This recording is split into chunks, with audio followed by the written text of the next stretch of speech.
আল্লাহ তাআলা সাইয়েদনা ইব্রাহিম আলাইহিস সালামকে বললেন যে, ইব্রাহিম, এবার আরো বড় একটি কাজে তোমাকে অ্যাসাইন করব, বড় একটি মিশনে পাঠাবো। সেটা হচ্ছে আমার ঘরকে তোমার আবার পুনর্নির্মাণ করতে হবে, অর্থাৎ রিকনস্ট্রাক্টিং দ্য কাবা। কারণ আমরা জানি কাবা প্রথম নির্মাণ করেছিল ফেরেশতারা, তারপর করেছিল আদম আলাইহিস সালাম, তারপর করেছিল নূহ আলাইহিস সালাম। কিন্তু নূহ আলাইহিস সালামের মহাপ্লাবনে কাবা ধ্বংস হয়ে গিয়েছিল। সেটাকে আবার পুনর্নির্মাণের জন্য আল্লাহ তাআলা সাইয়েদনা ইব্রাহিম আলাইহিস সালামকে বললেন, আবার মাইগ্রেট করো ফ্রম প্যালেস্টাইন টু মক্কা। আমরা যদি সাইয়েদনা ইব্রাহিম আলাইহিস সালামের জীবনী দেখি, কতবার যে তিনি মক্কা থেকে ফিলিস্তিনে এসেছেন, আবার ফিলিস্তিন থেকে 1200 কিলোমিটার পথ পাড়ি দিয়ে তিনি মক্কায় গিয়েছেন, তার কোনো ইয়ত্তা নেই। তিনি কাবা নির্মাণের জন্য গেলেন এবং সন্তান ইসমাইলকে নিয়ে কাবা নির্মাণ করলেন। আল্লাহ তাআলা বললেন, ওয়াইদ বাওয়া'না লিইব্রাহিমা মাকানাল বাইত। আমি ইব্রাহিমকে I pointed out for Ibrahim the site of the house. Kaaba ঘরের সাইটটা আমি দেখিয়ে দিলাম, এটা কতটুকু উঁচু হবে, কতটুকু দৈর্ঘ্য হবে, কতটুকু প্রস্থ হবে, তার সবটুকু আমি ইব্রাহিমকে বুঝিয়ে দিলাম। সাইয়েদনা ইব্রাহিম আলাইহিস সালাম সাইয়েদনা ইসমাইল আলাইহিস সালামকে নিয়ে কাবা নির্মাণ শুরু করলেন। ছোট্ট ছেলে ইসমাইল পাথর কেটে এনে বাবার কাছে দেয়। বাবা ইব্রাহিম আলাইহিস সালাম রাজমিস্ত্রির ভূমিকায় অবতীর্ণ হলেন। তিনি নিজ হাতে আল্লাহ তাআলার ঘর কাবা তিনি নির্মাণ করতে শুরু করলেন। বাপ ছেলে দুজনই পড়তে আরম্ভ করলেন, রব্বানা তাকাব্বাল মিন্না ইন্নাকা আনতাস সামিউল আলিম। হে আল্লাহ, আপনি আমাদের পক্ষ থেকে এই ইফোর্ট, এই ডেডিকেশনকে, এই কাজকে আপনি কবুল করে নেবেন। এবং আল্লাহ তাআলা বললেন যে, ওয়াইদ জাআলনাল বাইতা মাসাবাতান লিন-নাসি ওয়া আমনা। আমি এই কাবা ঘরকে, ইব্রাহিম ইসমাইলের পদধূলি ধন্য এই কাবা ঘরকে গোটা বিশ্বের মানুষের মিলন কেন্দ্র বানালাম। যেটা আমরা হজ উমরার সময় দেখি, more than 2 million Muslims they gather together in Kaaba. কাবার চারিপাশে প্রায় 20 লক্ষেরও বেশি মানুষ একসাথে হজের সময় তারা সালাত আদায় করে। গোটা বিশ্ব থেকে প্রতিদিন উমরার জন্য মানুষ কিন্তু সেখানে যাচ্ছে। অর্থাৎ মানুষের একটা মিলন কেন্দ্র আল্লাহ তাআলা সেই এলাকাটিকে বানিয়েছিলেন, কিন্তু যেটা একটা সময় ছিল অনুর্বর, জনমানব শূন্য একটি এলাকা। এবং আল্লাহ তাআলা আমাদেরকে আদেশ করলেন, ওয়াত্তাখিযু মিন মাকামি ইব্রাহিমা মুসাল্লা। তোমরা ইব্রাহিমের দাঁড়ানোর জায়গাকে সালাতের জায়গা বানাও। অর্থাৎ যেই পাথরের উপর দাঁড়িয়ে সাইয়েদনা ইব্রাহিম আলাইহিস সালাম কাবাকে রিকনস্ট্রাক্ট করেছেন, আজ পর্যন্ত এই 2500 হাজার বছর পরেও সেই পাথরটি আজও সংরক্ষিত আছে। আপনারা হজ উমরা যারা করেছেন তারা দেখেছেন সেই পাথরটির চারদিকে সেটা সংরক্ষিত আছে। সাইয়েদনা ইব্রাহিম আলাইহিস সালামের ফুটপ্রিন্ট সেখানে আছে, পায়ের ছাপ আছে।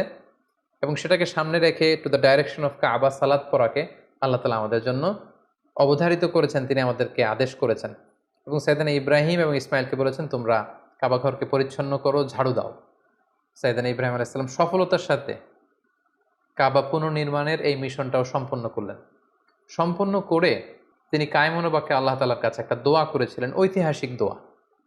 তিনি বলেছিলেন, রব্বানা ওয়াবআথ ফীহিম রাসূলান। হে আল্লাহ, এই মক্কায় আপনি একজন রসুল পাঠাবেন, ইয়াতলু আলাইহিম আয়াতিক, যে আপনার আয়াত তেলাওয়াত করবে, ওয়া ইউআল্লিমুহুমুল কিতাবা ওয়াল হিকমা, এবং এই এলাকাবাসীদেরকে তিনি আপনার কিতাব শিক্ষা দিবে, সুন্নাহ শিক্ষা দিবে, ওয়া ইউযাক্কিহিম, তাদেরকে পরিচ্ছন্ন করবে, ইন্নাকা আনতাল আজিজুল হাকিম, আপনি মহাপরাক্রমশালী, আপনি প্রজ্ঞাময়। এই বরকতপূর্ণ দোয়ার বদৌলতে বেসিক্যালি আল্লাহ তাআলা আখিরি জামানার পয়গম্বর বিশ্বনবী মুহাম্মদুর রাসূলুল্লাহ সাল্লাল্লাহু আলাইহি সাল্লামকে প্রায় 2500 বছর পরে মক্কায় শেষ নবীর আগমন ঘটে।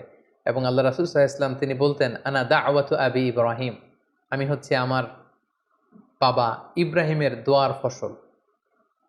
ওনার দোয়ার বদৌলতেই আল্লাহ তাআলা আমাকে এই পৃথিবীতে শেষ নবী করে পাঠিয়েছেন। একেবারে শেষ পর্যায়ে আল্লাহ তাআলা ইব্রাহিমকে বললেন যে, ইব্রাহিম, তুমি মক্কা ছেড়ে যাওয়ার আগে মক্কাতে একটি ঘোষণা দাও, ঐতিহাসিক ঘোষণা, বিগ অ্যানাউন্সমেন্ট। সেটা কিসের ঘোষণা? সেটা হচ্ছে হজের ঘোষণা। কিভাবে হজ শুরু হলো, তুমি হজের ঘোষণা দাও। সাইয়েদনা ইব্রাহিম আলাইহিস সালাম বললেন, আল্লাহ, এখানে কোনো মানুষ নেই, কোনো জনপদ নেই, কেউ নেই, আমি কার কাছে হজের ঘোষণা দেব?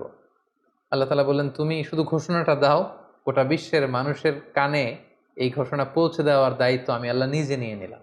সুবহানাল্লাহি ওয়া বিহামদিহি। আল্লাহ তাআলা বলছেন, ওয়াআযযিন ফিন-নাসি বিল হজ্জ ইয়াতুকা রিজালা ওয়া আলা কুল্লি দামিরি ইয়াতিনা মিন কুল্লি ফাজ্জিন আমিক। ইব্রাহিম, তুমি ঘোষণা দাও, তোমার এই ঘোষণার বদৌলতে দেখবে আগামী বছর থেকে গোটা বিশ্ব থেকে মানুষ আসতে শুরু করবে।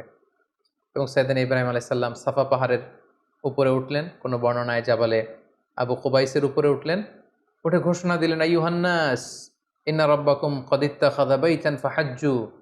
হে গোটা বিশ্বের মানুষ, আল্লাহ তাআলা একটি পবিত্র ঘর নির্মাণ করেছেন আমার মাধ্যমে, তোমরা এই ঘরে হজ পালনের জন্য আসো।